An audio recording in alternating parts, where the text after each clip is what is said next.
এই সংসারে সব থেকে বেশি কঠিন কাজ কোনটা? কেউ বলবেন যুদ্ধ করা, কেউ বলবেন ধন অর্জন করা, আবার কেউ বলবেন জ্ঞান অর্জন করা সব থেকে বেশি কঠিন। এবার প্রত্যেক ব্যক্তির নিজস্ব অভিজ্ঞতা আছে, আর সেই অনুসারে তার নিজস্ব একটা উত্তর আছে। সাধারণভাবে দেখতে গেলে এই সংসারে সব থেকে কঠিন হলো তপস্যা করা, অর্থাৎ সব কিছু ত্যাগ করে তপস্যায় নিজেকে বিলীন করে দেওয়া। এবার এর থেকে বেশি কঠিন এই সংসারে আর কি বা হতে পারে? এই সংসারে, এই সমাজে, নিজের পরিবারের মধ্যে থেকেও ধৈর্য ধরে সামনে অগ্রসর হওয়া, এটা হলো সব থেকে কঠিন কাজ। কারণ যখন আপনি তপস্যা করেন তখন সেখানে আপনার ধৈর্য ভাঙার মতো কেউ থাকেন না, না কোনো বন্ধু, না কোনো আত্মীয়, না কোনো শত্রু, কেউ না। কিন্তু যখন আপনি এই সমাজে, এই পরিবারে থাকেন, কোনো না কোনো ব্যক্তি এসে আপনার ধৈর্যের বাঁধ ভেঙে দেওয়ার ক্ষমতা রাখেন।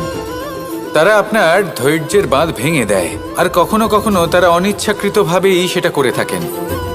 কারণ তাদের মানসিকতা আপনার থেকে আলাদা, তাদের কর্ম আপনার থেকে আলাদা, তাদের দৃষ্টিভঙ্গি আপনার থেকে আলাদা, জীবন যাপন আপনার থেকে আলাদা। সেক্ষেত্রে আপনি ধৈর্যচ্যুত হন, প্রসন্নতা আপনার থেকে ছিনিয়ে নেওয়া হয়। সেই জন্য এই সংসারে, এই পরিবারের থেকেও ধৈর্য ধরে সামনে অগ্রসর হওয়া কোনো পর্বতের শিখরে গিয়ে তপস্যা করার থেকেও অনেক বেশি কঠিন। আর যে ব্যক্তি এই সমাজেই, এই পরিবারে, সেই সকল মানুষের মধ্যে থেকে গিয়েও ধৈর্য ধরে অগ্রসর হতে থাকেন, যারা এই কাজটা শিখে নিতে পারেন, তারাই কিন্তু জীবনে আনন্দ লাভ করতে পারেন। এই ধৈর্যই শেষে আপনার জীবনে প্রসন্নতা বহন করে আনবে। তাই ধৈর্য ধরে জীবনের পথে অগ্রসর হন, আর আমার সাথে ভালোবেসে বলুন, রাধা রাধা। এই জীবনে তিনটি গুরুত্বপূর্ণ শব্দ আছে যা বোঝা আমাদের কাছে খুব গুরুত্বপূর্ণ, এবং এই তিনটি শব্দের নিজস্ব অর্থ আছে।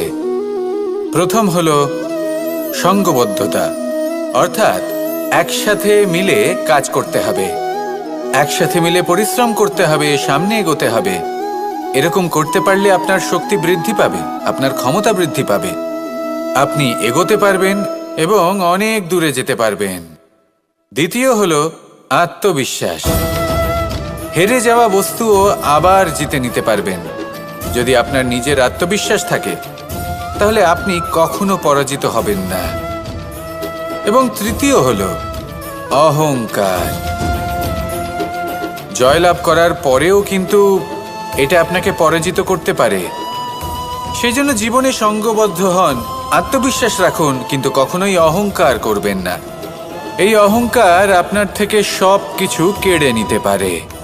এই অহংকারের জন্যই মথুরাপতি কংস নিজের পতনের দিকে অগ্রসর হয়েছিলেন। এই অহংকারকে ত্যাগ করুন, আর আমার সাথে ভালোবেসে বলুন, রাধা রাধা। আমরা যখনই কোনো গাছের চারা রোপণ করি তখন সবার আগে পরীক্ষা করে দেখি যে যেখানে আমরা চারা রোপণ করতে চলেছি সেখানকার মাটি আদৌ উর্বর কিনা, সেই মাটি সেই চারাকে বাড়তে সাহায্য করবে কিনা। যখন একটা চারা রোপণের আগে আমরা এত কিছু ভাবতে পারি, তাহলে কাউকে বিশ্বাস করার আগে আমরা কেন ভাবি না? জীবনে কখনো এই বিশ্বাসরূপী চারা কোথাও রোপণ করার আগে বোঝার চেষ্টা করুন যে যার ওপর আপনি বিশ্বাস করতে চলেছেন সে কি আদৌ আপনার বিশ্বাসের যোগ্য কি না।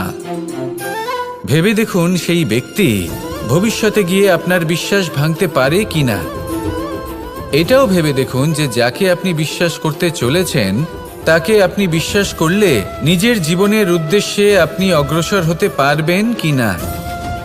আর তার জন্য প্রয়োজন সঠিক সিদ্ধান্ত, পরখ করা, কোনটা উচিত কোনটা অনুচিত সেটা বোঝা। আর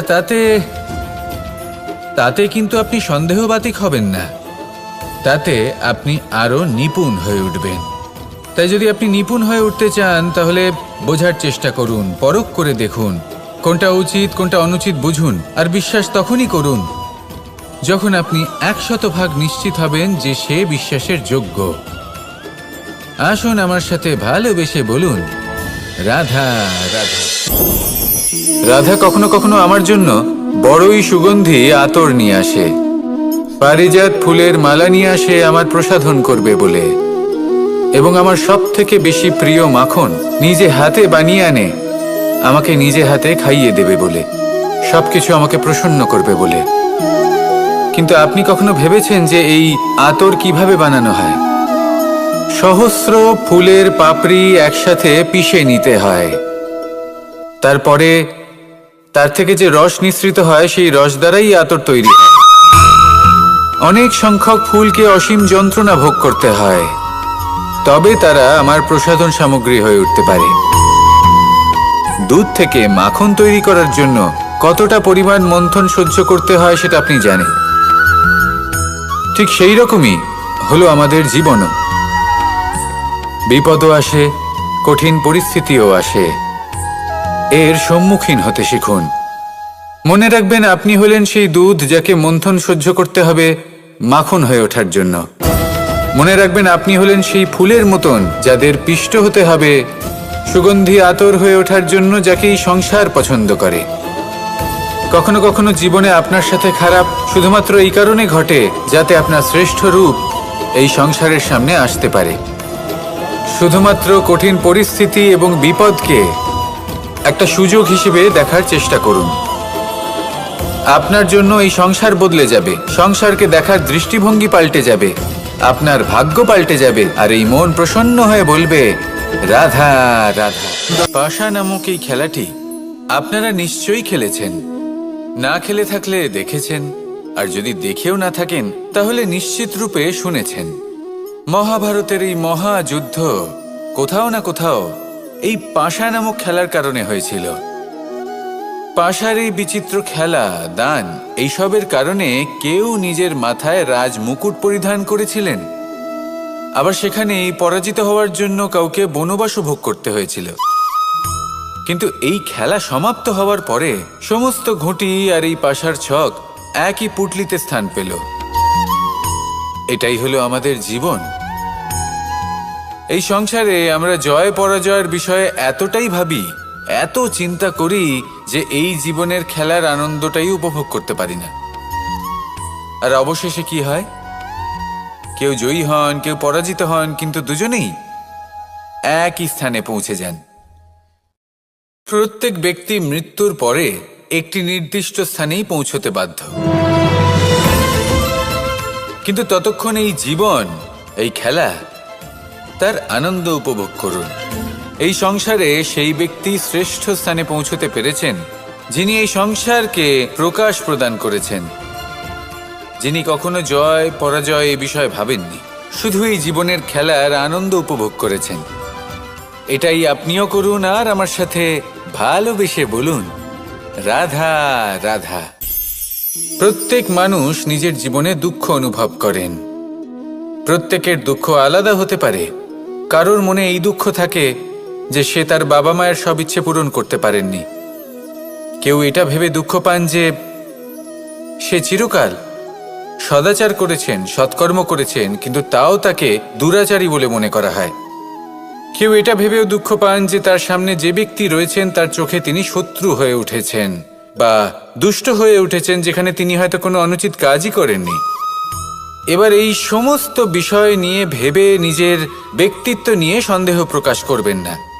যদি নিজের ব্যক্তিত্ব নিয়ে কোনো সন্দেহ থেকে থাকে তাহলে কর্ম সংক্রান্ত প্রশ্ন করুন যে আপনি যা করেছেন তাতে কি উচিত ছিল, কি অনুচিত ছিল। যেটা প্রয়োজন সেটা এটা বোঝার যে আপনার অন্তর্মন, আপনার বিবেক আপনাকে কি বলছে, আর আপনার অন্তর্মন আর আপনার বিবেক আপনাকে যেটা করতে বলবে শুধু সেটাই করুন। আর তারপরে এই সংসার কি বলবে, কি ভাববে সেসব নিয়ে ভাবতে যাবেন না, কারণ এই সংসার তো ঈশ্বরকেও প্রশ্ন করে থাকে, ঈশ্বরকেও দোষী মনে করে।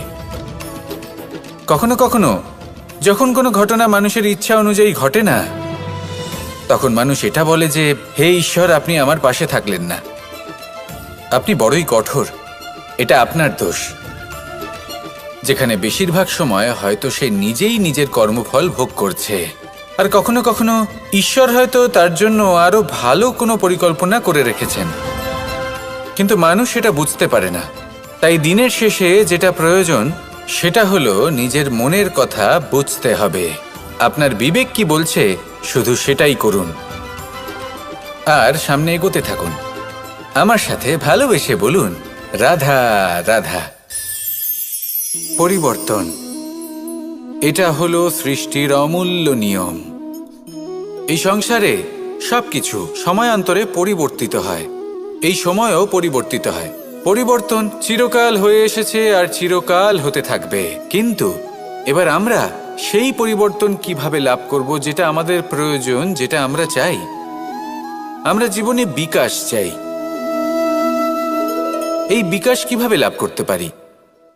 এই প্রকৃতি কিন্তু আমাদের অত্যন্ত উত্তম উদাহরণ দিয়ে বুঝিয়েছে। একটি বিন্দুর উদাহরণ দিয়েছে যা ভবিষ্যতে একটা বিশাল নদীর আকার ধারণ করে। এটা কিভাবে হয়? মেঘ থেকে একটি বিন্দু ঝরে পড়ে সেই পর্বতের ওপর যেখানে হিম আছে। সেই হিমের সংস্পর্শে আসা মাত্র সেই বিন্দুর সাথে আরো বেশ কিছু বিন্দু যুক্ত হয়। তারপর তারা অগ্রসর হয়, আরো কিছু বিন্দু যুক্ত হয়, আস্তে আস্তে একটা ক্ষীণ ধারার রূপ ধারণ করে এবং সেটাই ভবিষ্যতে আরো এগোতে থাকে। অনেকটা যাওয়ার পর যখন অনেক সংখ্যক বিন্দু একসাথে যুক্ত হয় তখন সেটা বিশাল নদীর আকার ধারণ করে। এবার আমরা মানুষ বলে আমাদের সাথে এই নিয়মের অন্যথা হয় তা নয়। আমরাও এই প্রকৃতির অংশ, আমাদের ক্ষেত্রেও একই নিয়ম প্রযোজ্য। যখন পরিশ্রম করে অনেক সংখ্যক বিন্দু আমরা একত্রিত করব তখনই পরিবর্তনের নদী প্রবাহিত হবে। প্রয়োজন হলো নিরন্তর পরিশ্রম করা এবং ধৈর্য ধরা। এটা করতে থাকুন, জীবনে সব কিছু লাভ করতে পারবেন। কারণ প্রকৃতি আমাদের এটাই শিখিয়েছে, আর আমরা এই ব্রহ্মরই একটি অংশ, যার দ্বারা এই ব্রহ্মাণ্ড নির্মিত। আসুন আমার সাথে ভালোবেসে বলুন, রাধা রাধা। কখনো এই প্রকৃতির দিকে তাকিয়ে থাকবেন। এই প্রকৃতি অনেক ধরনের শিক্ষা দেয়। কোনো একটা গাছকে দেখুন কিভাবে সে মাটি থেকে জল শুষে নেয়। সে ঝড় হোক বা হোক কড়া রোদ সব সহ্য করে এবং অবশেষে সে ফল ধারণ করে। আর সেই ফল উৎপন্ন করার পরে সে ফল কিন্তু সে নিজে গ্রহণ করে না, এই সংসারকে প্রদান করে, যাতে পশু পাখি মানুষ তারা এই ফল গ্রহণ করে শক্তিশালী হয়ে উঠতে পারে, সুস্থ থাকতে পারে। সেভাবেই নদী, সরোবর এরা নিজেরাও কিন্তু নিজেদের জল গ্রহণ করে না, মাটিকে প্রদান করে, পশু পাখিকে প্রদান করে। সূর্য নিজেও নিজের জন্য প্রজ্বলিত হয় না, সে প্রকাশ ছড়িয়ে দিতে চায় আমাদের সবার কাছে, সে আলো পৌঁছে দিতে চায়। এই প্রত্যেকের কর্মে পরমার্থ নিহিত আছে, আর সেই জন্যই এদের সকলকে পুজো করা হয়। তাই মনে রাখবেন, আপনার কাছে জীবন যাপনের অতিরিক্ত যা কিছুই আছে তা পরমার্থের জন্য। তাহলে তার সদ্ব্যবহার করুন আর আমার সাথে ভালোবেসে বলুন, রাধা রাধা। আমরা প্রত্যেকেই অবশ্যই এমন সময় দেখেছি যখন অনেকগুলো সমস্যা একসাথে আমাদের জীবনে এসে পড়ে। সমস্যা আমাদের প্রত্যেকের জীবনেই থাকে। আমরা তার সমাধান খুঁজতে চেষ্টা করি, কখনো সমাধান খুঁজে পাই, আবার কখনো যতই চেষ্টা করি না কেন কোনো সমাধান খুঁজেই পাই না। আর যখন এটা হয় তখন মানুষ অত্যন্ত বিচলিত হয়ে পড়েন। নিজের আত্মীয় স্বজন, নিজের বন্ধু বা সংসার এদের ওপরে এই দোষ চাপিয়ে দেন যে এদের জন্যই এই সমস্যা এসেছে। এবার যদি আমি আপনাকে কোনো পরামর্শ দিই তাহলে এটাই বলবো যে দৃষ্টিভঙ্গি পাল্টে দেখুন। এই দৃষ্টিভঙ্গি দিয়ে দেখুন যে এই সংসারে যে সমস্যায় আসুক না কেন তার জন্য কেউ দোষী নয়, না আপনি না অন্য কেউ। এই পুরো খেলাটাই আপনার মানসিকতা, আপনার দৃষ্টিভঙ্গির, আপনার মনের। কিভাবে বোঝাচ্ছি? যখন আমাদের মন শক্ত থাকে তখন কঠিন থেকে কঠিনতর পরিস্থিতিও আমাদের জীবনে খুব বেশি হলে প্রতিস্পর্ধা হয়ে থেকে যায়। সেখানে যদি আমাদের মন দুর্বল থাকে, তখন অল্প কঠিন পরিস্থিতিও আমাদের কাছে খুব বড় সমস্যা হয়ে যায়, তাই না? একটা শক্ত মন কঠিন পরিস্থিতিকে প্রতিস্পর্ধা হিসেবে দেখে আর তার মধ্যেও একটা সুযোগ খুঁজে নেয়। আমাদের শুধু এটাই করতে হবে। এই সংসারে অন্য কাউকে দোষী মনে করলে আপনার সমস্যা দূর হয়ে যাবে না। সেই জন্য এই সংসারকে দোষ দেওয়ার বদলে এই সমস্যার মূলে চলে যান, সেটাকে বুঝুন, নিজের এই মনকে শক্ত করে তুলুন। যদি আপনার মন শক্তিশালী হয়, তাহলে এই সংসারে অনেক বড় বড় কঠিন থেকে কঠিনতর পরিস্থিতিও যদি আসে, আপনার জীবনে যতই বড় বড় সমস্যা আসুক না কেন, আপনার লক্ষ্য লাভে বাধা দিতে পারবে না। আসুন আমার সাথে ভালোবেসে বলুন, রাধা রাধা। আমরা সবাই পাথর দেখেছি, পর্বতও দেখেছি, শুকনো পাতাও দেখেছি, শ্যামল বনানীও দেখেছি। কখনো ভেবেছেন পাথরের অস্তিত্ব কিন্তু ততক্ষণ পর্যন্ত যতক্ষণ সে পর্বতের গায়ে আটকে থাকে। যখন সেই পর্বত থেকে সেই পাথর ভিন্ন হয়ে যায় ও নিজের অস্তিত্ব হারিয়ে ফেলে। আস্তে আস্তে কখনো পাথর কেটে বা কখনো পিষ্ট হয়ে সেই পাথর আস্তে আস্তে মাটিতে পরিণত হয় এবং পূর্ণরূপে নিজের অস্তিত্ব হারিয়ে ফেলে। এটাই পাতার সাথেও হয়। এই পাতা যতক্ষণ গাছের ডালের সাথে যুক্ত ততক্ষণ তার অস্তিত্ব থাকে। যখনই ডাল থেকে বিচ্ছিন্ন হয়, সেও নিজের অস্তিত্ব হারিয়ে ফেলে। আর এটাই আমাদের সাথেও হয়। যতক্ষণ আমরা নিজেদের আপনজনের সাথে যুক্ত থাকি, আমাদের অস্তিত্ব বজায় থাকে। যখন আপনজনদের সাথে সম্পর্ক ছিন্ন করি, তখন আমরাও আমাদের অস্তিত্ব হারিয়ে ফেলি।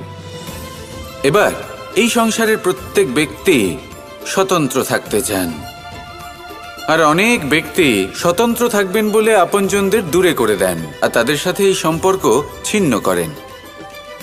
এটা কি সত্যি প্রয়োজন? আপনজনদের সাথে সম্পর্ক ছিন্ন করে নিজের অস্তিত্ব হারিয়ে ফেলা প্রয়োজনীয়, নাকি আপনজনদের সাথে সম্পর্ক বজায় রেখে নিজেদের স্বতন্ত্র করে রাখা সেটা আবশ্যক? নির্বাচন আপনারই। আসুন আমার সাথে ভালোবেসে বলুন, রাধা রাধা। আপনি কি কখনো নৌকা যাত্রা করেছেন? করে না থাকলেও নিশ্চয়ই দেখেছেন যে এই জল যা নিজের অন্তরে সব কিছু সমাহিত করে নিতে পারে, এই নৌকা সেই জলের ওপরেই ভেসে থাকে। নদীর স্রোত কাটিয়ে সে সামনে অগ্রসর হয়। কিন্তু যদি এই নৌকায় কোনো ছিদ্র হয়, তাহলে কিন্তু সেই নৌকা ডুবে যাবে। আর এতে কোনো তফাৎ হবে না যে সেই ছিদ্র ছোট নাকি বড়, নৌকা ডুবে যাবে। এই ছিদ্র হলো আমাদের জীবনে আমাদের অপগুণ, আমাদের দোষ, আমাদের বিকার। কখনো এটা ভাববেন না যে এই দোষ খুবই ছোট, এতে কিছুই যাবে আসবে না। না, সেই ছোট দোষ, সেই ছোট বিকার যদি সেটাকে শুধরে না নেন, তাহলে সেটা আপনাকে আপনার পতনের দিকে নিয়ে যাবে। শেষ পর্যন্ত এটা আপনার ওপর নির্ভরশীল যে আপনি কি চান। আপনার জীবনের এই নৌকা এভাবেই ডুবে যেতে দেখবেন, নাকি নিজেকে শুধরে নিয়ে সেই নৌকার সেই ছিদ্রটাকে ভরিয়ে তুলতে চাইবেন? নির্বাচন আপনার। আসুন আমার সাথে ভালোবেসে বলুন, রাধা রাধা। জল, জলই পৃথিবীতে বেঁচে থাকার জন্য আবশ্যক তো বটেই, কিন্তু এই জল আমাদের একটা অত্যন্ত গুরুত্বপূর্ণ শিক্ষা প্রদান করে। কখনো এই জলকে দেখেছেন? যে পরিস্থিতিতেই এই জল প্রবাহিত হোক না কেন, এর উপর যা কিছুই প্রভাব থাকুক না কেন, এর পথে যতই বাধা আসুক না কেন, তার মধ্যে থেকে ও নিজের পথ ঠিক বের করে নেয়, কিন্তু নিজের প্রবাহ থামতে দেয় না, ক্রমাগত অগ্রসর হতে থাকে। সেরকমই একটা শিক্ষা যেটা আমরা জল থেকে পেয়ে থাকি, তা হলো এটা: আমরা যখন জলের দিকে তাকাই, তখন আমরা নিজের প্রতিবিম্ব দেখি, স্পষ্টভাবে দেখতে পাই। কিন্তু তখনই দেখতে পাই যখন এই জল শান্ত থাকে, স্থির থাকে। যদি এই জল অশান্ত হয়ে থাকে, স্থির না হয়, তাহলে আমরা এতে নিজের প্রতিবিম্ব দেখতে পাই না। এটাই আমাদের মনের সাথেও হয়ে থাকে। যখনই জীবনে কোনো সংকট আসে, যদি আমরা শান্ত মনে, স্থির মনে সিদ্ধান্ত নিই, তাহলে সেটা এমন একটা শীতল সিদ্ধান্ত হবে যেটা আমাদের ভবিষ্যৎকে একটা শ্রেষ্ঠ স্থানে নিয়ে যাবে। যদি এই মন অশান্ত হয়, বিচলিত হয়, পীড়িত হয়, দুঃখিত হয়ে থাকে, রুষ্ট হয়ে থাকে, তাহলে অনেক সময় আমরা এমন সিদ্ধান্ত নিই যেটা আমাদের জন্য অনুচিত প্রমাণিত হয়। যখন আপনি ক্রুদ্ধ ছিলেন বা দুঃখের বশে ছিলেন, তখন অনেক সময় হয়তো এমন সিদ্ধান্ত নিয়েছেন যেটার জন্য ভবিষ্যতে আপনি অনুশোচনা করেছেন। এবার দেখুন, এই আবেগগুলো থেকে আমরা পালাতে পারবো না, কিন্তু এই আবেগগুলো আপনার উপর কতটা প্রভাব ফেলবে সেটা আমরা অবশ্যই ঠিক করতে পারি। এই মনকে আমরা নিয়ন্ত্রণ করতে পারি। এটাই করুন, চিন্তা করুন, এই মনকে শান্ত রাখুন, স্থির হতে চেষ্টা করুন, আর তারপরে সিদ্ধান্ত নিন। আসুন আমার সাথে ভালোবেসে বলুন, রাধা রাধা। এই সংসারে ভৌতিক বস্তুরও নিয়তি আছে। যারাই এই সংসারে আসে বা উৎপন্ন হয়, তারা কিছুমাত্র সময় পর্যন্তই এখানে থাকতে পারে, আর তারপরে সেও লুপ্ত হয়ে যায়, অর্থাৎ সে নিজেও এই পঞ্চমহাভূতে সমাহিত হয়ে যায়। আমাদের সাথেও ঠিক এটাই হয়। সেই জন্যই ঈশ্বর দ্বারা প্রদত্ত এই উপহারের বিষয়ে ভাবুন, এই জীবনের বিষয়ে ভাবুন। ঠিক যেমন বিশ্বাস ভঙ্গ হলে কোনো ব্যক্তি আমাদের কাছে অপরিচিত হয়ে যান, ঠিক সেরকমই শেষ নিঃশ্বাস ত্যাগের পর এই শরীরও আমাদের কাছে পরই হয়ে যায়। তাই এই শরীর থাকাকালীন শ্রেষ্ঠভাবে একে সদ্ব্যবহার করুন, এই জীবনে শ্রেষ্ঠ কর্ম করুন, আর এই জীবনকে শ্রেষ্ঠভাবে যাপন করার জন্য কিছু কথা বোঝা প্রয়োজনীয়। যদি আপনি কারোর প্রশংসা করেন, তাহলে পূর্ণ হৃদয় দিয়ে করুন। যদি আপনি হস্তক্ষেপ করে থাকেন, তাহলে মস্তিষ্ক দ্বারা করুন। যদি আপনি সমীক্ষা করেন, তাহলে বিবেক দ্বারা করুন। যদি আপনি ধন অর্জন করতে চান, তাহলে নীতি অনুসারে চলুন। যদি জীবনযাপন করতে চান, তাহলে রীতি মেনে করুন। আর যদি ঈশ্বরের ভজন করতে চান, তাহলে ভক্তিভাব নিয়ে করুন। শুধু এই কথা মনে রাখবেন যে আপনার এই জীবন কিন্তু অনিশ্চিত কাল পর্যন্তই আছে। কতক্ষণ আছে সেটা কেউ জানে না। তাই কিছু মুহূর্ত যেটা যাপন করতে আমরা এখানে এসেছি, সেখানে ক্রোধ, অহংকার, ঈর্ষা, এইসব আবেগের কি গুরুত্ব বলুন তো? এগুলো ত্যাগ করুন। মানুষকে ক্ষমা করতে শিখুন, আস্তে আস্তে বিশ্বাস করতে শিখুন। এই সংসারে নিঃস্বার্থভাবে প্রেম করতে শিখুন, আর সবার মধ্যে আনন্দ বিতরণ করুন। তাই এই সব গুণ যদি আপনি আত্মসাৎ করতে পারেন, তাহলে আপনার জীবনে শুধু আনন্দ এবং আনন্দই বিরাজমান হবে। আসুন আমার সাথে ভালোবেসে বলুন, রাধা রাধা। এই সংসারে সব থেকে বেশি কঠিন কাজ কোনটা? কেউ বলবেন যুদ্ধ করা, কেউ বলবেন ধন অর্জন করা, আবার কেউ বলবেন জ্ঞান অর্জন করা সব থেকে বেশি কঠিন। এবার প্রত্যেক ব্যক্তির নিজস্ব অভিজ্ঞতা আছে, আর সেই অনুসারে তার নিজস্ব একটা উত্তর আছে। সাধারণভাবে দেখতে গেলে এই সংসারে সব থেকে কঠিন হলো তপস্যা করা, অর্থাৎ সব কিছু ত্যাগ করে তপস্যায় নিজেকে বিলীন করে দেওয়া। এবার এর থেকে বেশি কঠিন এই সংসারে আর কি বা হতে পারে? এই সংসারে, এই সমাজে, নিজের পরিবারের মধ্যে থেকেও ধৈর্য ধরে সামনে অগ্রসর হওয়া, এটা হলো সব থেকে কঠিন কাজ। কারণ যখন আপনি তপস্যা করেন, তখন সেখানে আপনার ধৈর্য ভাঙার মতো কেউ থাকেন না, না কোনো বন্ধু, না কোনো আত্মীয়, না কোনো শত্রু, কেউ না। কিন্তু যখন আপনি এই সমাজে, এই পরিবারে থাকেন, কোনো না কোনো ব্যক্তি এসে আপনার ধৈর্যের বাঁধ ভেঙে দেওয়ার ক্ষমতা রাখেন। তারা আপনার ধৈর্যের বাঁধ ভেঙে দেয়, আর কখনো কখনো তারা অনিচ্ছাকৃতভাবেই সেটা করে থাকেন। কারণ তাদের মানসিকতা আপনার থেকে আলাদা, তাদের কর্ম আপনার থেকে আলাদা, তাদের দৃষ্টিভঙ্গি আপনার থেকে আলাদা, জীবন যাপন আপনার থেকে আলাদা। সেক্ষেত্রে আপনি ধৈর্যচ্যুত হন, প্রসন্নতা আপনার থেকে ছিনিয়ে নেওয়া হয়। সেই জন্য এই সংসারে, এই পরিবারের থেকেও ধৈর্য ধরে সামনে অগ্রসর হওয়া কোনো পর্বতের শিখরে গিয়ে তপস্যা করার থেকেও অনেক বেশি কঠিন।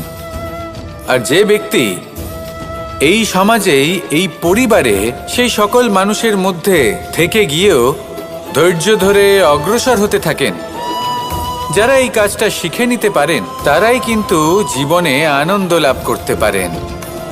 এই ধৈর্যই শেষে আপনার জীবনে প্রসন্নতা বহন করে আনবে। তাই ধৈর্য ধরে জীবনের পথে অগ্রসর হন আর আমার সাথে ভালোবেসে বলুন, রাধা রাধা।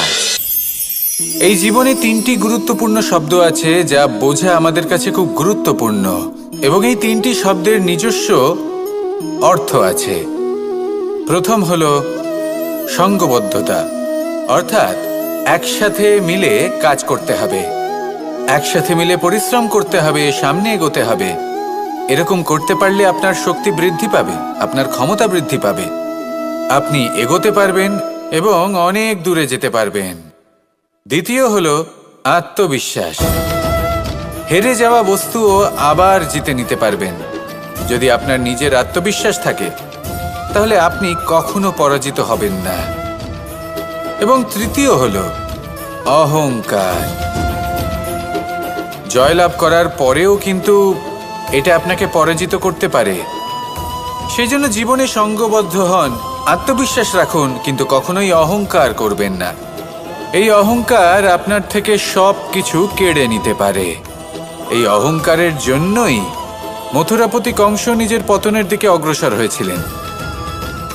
এই অহংকারকে ত্যাগ করুন আর আমার সাথে ভালোবেসে বলুন, রাধা রাধা।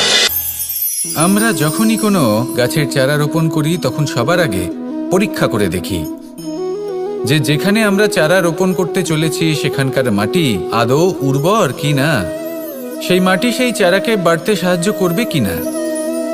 যখন একটা চারা রোপণের আগে আমরা এত কিছু ভাবতে পারি, তাহলে কাউকে বিশ্বাস করার আগে আমরা কেন ভাবি না? জীবনে কখনো এই বিশ্বাসরূপী চারা কোথাও রোপণ করার আগে বোঝার চেষ্টা করুন যে যার ওপর আপনি বিশ্বাস করতে চলেছেন সে কি আদৌ আপনার বিশ্বাসের যোগ্য কি না। ভেবে দেখুন সেই ব্যক্তি ভবিষ্যতে গিয়ে আপনার বিশ্বাস ভাঙতে পারে কি না।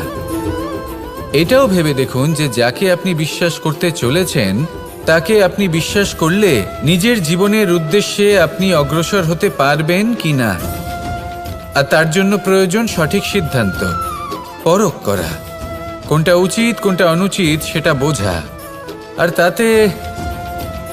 তাতে কিন্তু আপনি সন্দেহবাতিক হবেন না, তাতে আপনি আরো নিপুণ হয়ে উঠবেন। তাই যদি আপনি নিপুণ হয়ে উঠতে চান তাহলে বোঝার চেষ্টা করুন, পরখ করে দেখুন, কোনটা উচিত কোনটা অনুচিত বুঝুন। আর বিশ্বাস তখনই করুন যখন আপনি 100% নিশ্চিত হবেন যে সে বিশ্বাসের যোগ্য। আসুন আমার সাথে ভালোবেসে বলুন, রাধা রাধা। রাধা কখনো কখনো আমার জন্য বড়ই সুগন্ধি আতর নিয়ে আসে, পারিজাত ফুলের মালা নিয়ে আসে আমার প্রসাধন করবে বলে, এবং আমার সব থেকে বেশি প্রিয় মাখন নিজে হাতে বানিয়ে আনে আমাকে নিজে হাতে খাইয়ে দেবে বলে, সবকিছু আমাকে প্রসন্ন করবে বলে। কিন্তু আপনি কখনো ভেবেছেন যে এই আতর কিভাবে বানানো হয়? সহস্র ফুলের পাপড়ি একসাথে পিষে নিতে হয়, তারপরে তার থেকে যে রস নিঃসৃত হয় সেই রস দ্বারাই আতর তৈরি হয়। অনেক সংখ্যক ফুলকে অসীম যন্ত্রণা ভোগ করতে হয়, তবে তারা আমার প্রসাধন সামগ্রী হয়ে উঠতে পারে। দুধ থেকে মাখন তৈরি করার জন্য কতটা পরিমাণ মন্থন সহ্য করতে হয় সেটা আপনি জানেন। ঠিক সেই রকমই হলো আমাদের জীবনও। বিপদও আসে, কঠিন পরিস্থিতিও আসে, এর সম্মুখীন হতে শিখুন। মনে রাখবেন আপনি হলেন সেই দুধ যাকে মন্থন সহ্য করতে হবে মাখন হয়ে ওঠার জন্য। মনে রাখবেন আপনি হলেন সেই ফুলের মতন যাদের পিষ্ট হতে হবে সুগন্ধি আতর হয়ে ওঠার জন্য, যাকে এই সংসার পছন্দ করে। কখনো কখনো জীবনে আপনার সাথে খারাপ শুধুমাত্র এই কারণে ঘটে যাতে আপনার শ্রেষ্ঠ রূপ এই সংসারের সামনে আসতে পারে। শুধুমাত্র কঠিন পরিস্থিতি এবং বিপদকে একটা সুযোগ হিসেবে দেখার চেষ্টা করুন। আপনার জন্য এই সংসার বদলে যাবে, সংসারকে দেখার দৃষ্টিভঙ্গি পাল্টে যাবে, আপনার ভাগ্য পাল্টে যাবে, আর এই মন প্রসন্ন হয়ে বলবে রাধা রাধা। পাশা নামক এই খেলাটি আপনারা নিশ্চয়ই খেলেছেন, না খেলে থাকলে দেখেছেন, আর যদি দেখেও না থাকেন তাহলে নিশ্চিত রূপে শুনেছেন। মহাভারতের এই মহাযুদ্ধ কোথাও না কোথাও এই পাশা নামক খেলার কারণে হয়েছিল। পাশার এই বিচিত্র খেলা, দান, এইসবের কারণে কেউ নিজের মাথায় রাজ মুকুট পরিধান করেছিলেন, আবার সেখানে পরাজিত হওয়ার জন্য কাউকে বনবাসও ভোগ করতে হয়েছিল। কিন্তু এই খেলা সমাপ্ত হওয়ার পরে সমস্ত ঘুঁটি আর এই পাশার ছক একই পুটলিতে স্থান পেল। এটাই হলো আমাদের জীবন। এই সংসারে আমরা জয় পরাজয়ের বিষয়ে এতটাই ভাবি, এত চিন্তা করি যে এই জীবনের খেলার আনন্দটাই উপভোগ করতে পারি না। আর অবশেষে কি হয়? কেউ জয়ী হন, কেউ পরাজিত হন, কিন্তু দুজনেই একই স্থানে পৌঁছে যান। প্রত্যেক ব্যক্তি মৃত্যুর পরে একটি নির্দিষ্ট স্থানেই পৌঁছতে বাধ্য, কিন্তু ততক্ষণ এই জীবন, এই খেলা, তার আনন্দ উপভোগ করুন। এই সংসারে সেই ব্যক্তি শ্রেষ্ঠ স্থানে পৌঁছতে পেরেছেন যিনি এই সংসারকে প্রকাশ প্রদান করেছেন, যিনি কখনো জয় পরাজয় এ বিষয়ে ভাবেননি, শুধু এই জীবনের খেলার আনন্দ উপভোগ করেছেন। এটাই আপনিও করুন আর আমার সাথে ভালোবেসে বলুন রাধা রাধা। প্রত্যেক মানুষ নিজের জীবনে দুঃখ অনুভব করেন। প্রত্যেকের দুঃখ আলাদা হতে পারে। কারোর মনে এই দুঃখ থাকে যে সে তার বাবা মায়ের সব ইচ্ছে পূরণ করতে পারেননি। কেউ এটা ভেবে দুঃখ পান যে সে চিরকাল সদাচার করেছেন, সৎকর্ম করেছেন, কিন্তু তাও তাকে দুরাচারী বলে মনে করা হয়। কেউ এটা ভেবেও দুঃখ পান যে তার সামনে যে ব্যক্তি রয়েছেন তার চোখে তিনি শত্রু হয়ে উঠেছেন বা দুষ্ট হয়ে উঠেছেন, যেখানে তিনি হয়তো কোনো অনুচিত কাজই করেননি। এবার এই সমস্ত বিষয় নিয়ে ভেবে নিজের ব্যক্তিত্ব নিয়ে সন্দেহ প্রকাশ করবেন না। যদি নিজের ব্যক্তিত্ব নিয়ে কোনো সন্দেহ থেকে থাকে তাহলে কর্ম সংক্রান্ত প্রশ্ন করুন যে আপনি যা করেছেন তাতে কি উচিত ছিল, কি অনুচিত ছিল। যেটা প্রয়োজন সেটা এটা বোঝার যে আপনার অন্তর্মন, আপনার বিবেক আপনাকে কি বলছে, আর আপনার অন্তর্মন আর আপনার বিবেক আপনাকে যেটা করতে বলবে শুধু সেটাই করুন। আর তারপরে এই সংসার কি বলবে, কি ভাববে সেসব নিয়ে ভাবতে যাবেন না, কারণ এই সংসার তো ঈশ্বরকেও প্রশ্ন করে থাকে, ঈশ্বরকেও দোষী মনে করে। কখনো কখনো যখন কোনো ঘটনা মানুষের ইচ্ছা অনুযায়ী ঘটে না, তখন মানুষ এটা বলে যে হে ঈশ্বর, আপনি আমার পাশে থাকলেন না, আপনি বড়ই কঠোর, এটা আপনার দোষ। যেখানে বেশিরভাগ সময় হয়তো সে নিজেই নিজের কর্মফল ভোগ করছে, আর কখনো কখনো ঈশ্বর হয়তো তার জন্য আরো ভালো কোনো পরিকল্পনা করে রেখেছেন, কিন্তু মানুষ সেটা বুঝতে পারে না। তাই দিনের শেষে যেটা প্রয়োজন সেটা হলো নিজের মনের কথা বুঝতে হবে। আপনার বিবেক কি বলছে শুধু সেটাই করুন আর সামনে এগোতে থাকুন। আমার সাথে ভালোবেসে বলুন রাধা রাধা। পরিবর্তন, এটা হলো সৃষ্টির অমূল্য নিয়ম। এই সংসারে সবকিছু সময়ান্তরে পরিবর্তিত হয়, এই সময়ও পরিবর্তিত হয়। পরিবর্তন চিরকাল হয়ে এসেছে আর চিরকাল হতে থাকবে, কিন্তু এবার আমরা সেই পরিবর্তন কিভাবে লাভ করব যেটা আমাদের প্রয়োজন, যেটা আমরা চাই। আমরা জীবনে বিকাশ চাই। এই বিকাশ কিভাবে লাভ করতে পারি? এই প্রকৃতি কিন্তু আমাদের অত্যন্ত উত্তম উদাহরণ দিয়ে বুঝিয়েছে। একটি বিন্দুর উদাহরণ দিয়েছে যা ভবিষ্যতে একটা বিশাল নদীর আকার ধারণ করে। এটা কিভাবে হয়? মেঘ থেকে একটি বিন্দু ঝরে পড়ে সেই পর্বতের ওপর যেখানে হিম আছে। সেই হিমের সংস্পর্শে আসা মাত্র সেই বিন্দুর সাথে আরো বেশ কিছু বিন্দু যুক্ত হয়, তারপর তারা অগ্রসর হয়, আরো কিছু বিন্দু যুক্ত হয়, আস্তে আস্তে একটা ক্ষীণ ধারার রূপ ধারণ করে, এবং সেটাই ভবিষ্যতে আরো এগোতে থাকে অনেকটা যাওয়ার পর যখন অনেক সংখ্যক বিন্দু একসাথে যুক্ত হয় তখন সেটা বিশাল নদীর আকার ধারণ করে। এবার আমরা মানুষ বলে আমাদের সাথে এই নিয়মের অন্যথা হয় তা নয়। আমরাও এই প্রকৃতির অংশ, আমাদের ক্ষেত্রেও একই নিয়ম প্রযোজ্য।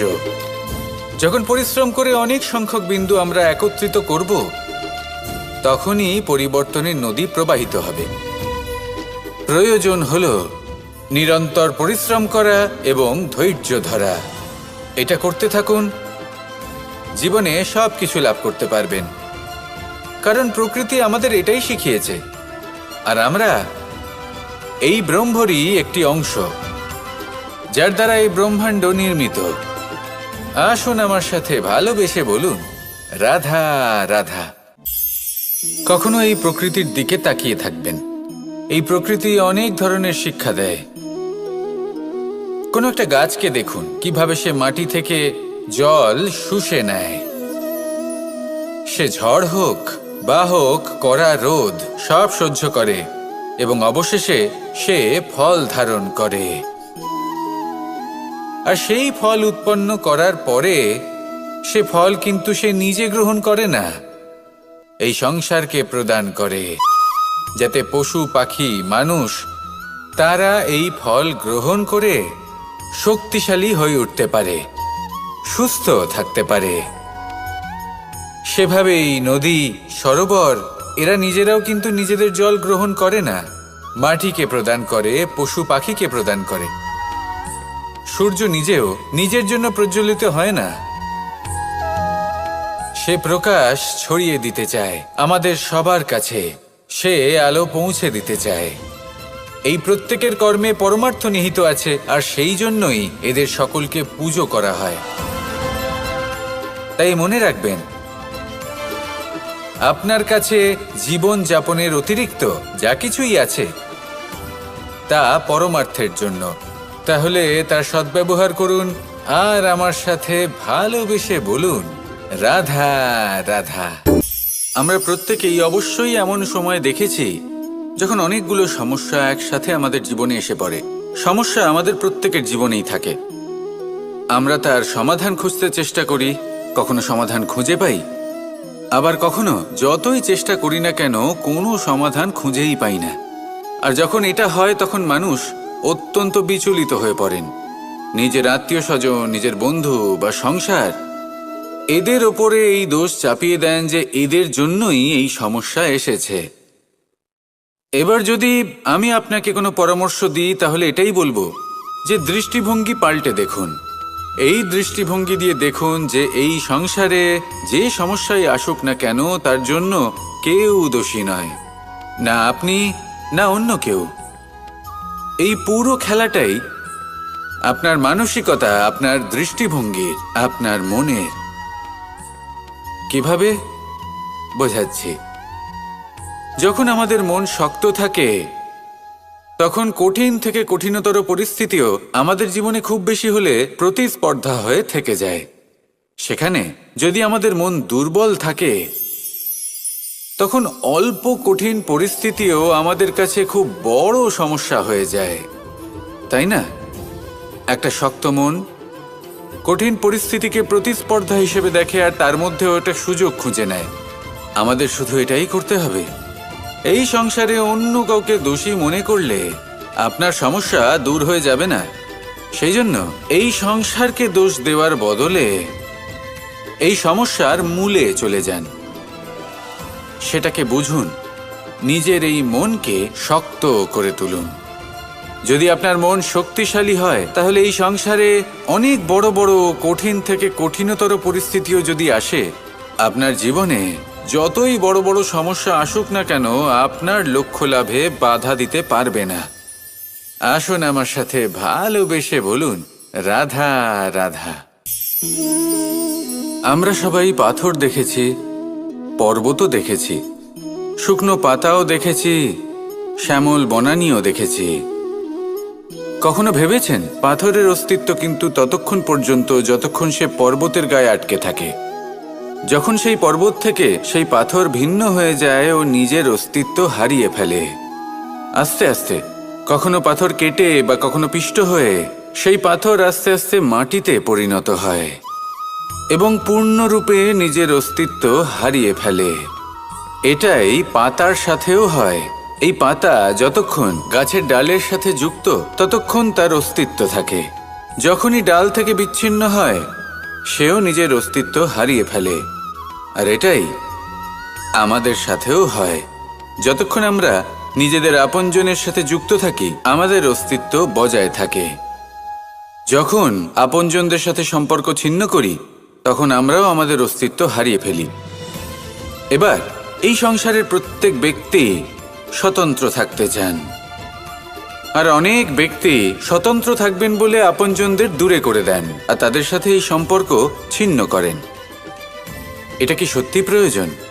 আপনজনদের সাথে সম্পর্ক ছিন্ন করে নিজের অস্তিত্ব হারিয়ে ফেলা প্রয়োজনীয়, নাকি আপনজনদের সাথে সম্পর্ক বজায় রেখে নিজেদের স্বতন্ত্র করে রাখা সেটা আবশ্যক?